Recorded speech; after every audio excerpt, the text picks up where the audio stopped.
Most recipes are stupid and a fucking waste of time. Today, we're gonna talk about soup. More like a brothy soup thing. We're gonna start with a stock. My favorite way to make this, get a rotisserie chicken, you peel off all the meat, and you can really get more meat out of it by simmering it in a little bit of water. It's a great way to get an extra 20 or 30% yield out of your rotisserie chicken, and it's really easy.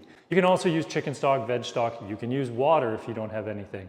You can simmer any bones, whatever. Love adding a grain here. I'm gonna use pearl couscous. You can use farro. You can use barley. Use just little tiny pieces of pasta. For veg and meat, I'm gonna take the meat I found off my simmered chicken, and I'm also gonna add veg. For me, I have onions, zucchini, mushrooms, which could count as umami, and I have something else that I'll figure it out. Salt, very straightforward. I'm using sea salt. You don't always have to put the crunch on something. Like in this case, you could do croutons, you could do crumbled chips, you could do crumbled crackers like people do in soup.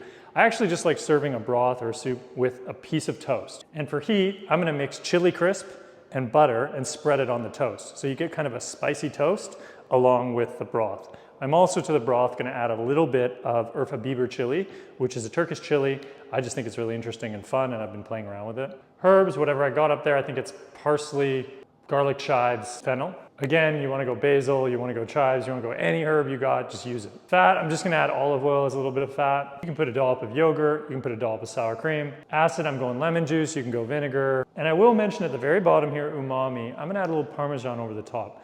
Aged cheeses like Pecorino, Parmesan, they're full of umami. It's a great way to finish a very veg-forward soup. Before I make this, I want to point out one thing. When you make something where the meat's already cooked, like you're adding cooked chicken and you're adding vegetables, just cook it really briefly. The soup will continue to cook. Almost cook it until the vegetables are like 3/4 of the way done and just shut it off.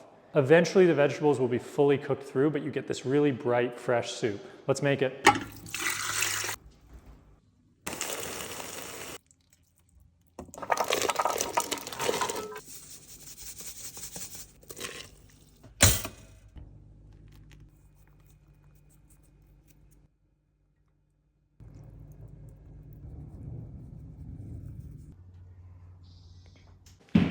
Soups are very fun, very easy, a great way to play around with all the different profiles of flavor. So just give it a go, be creative, you got this.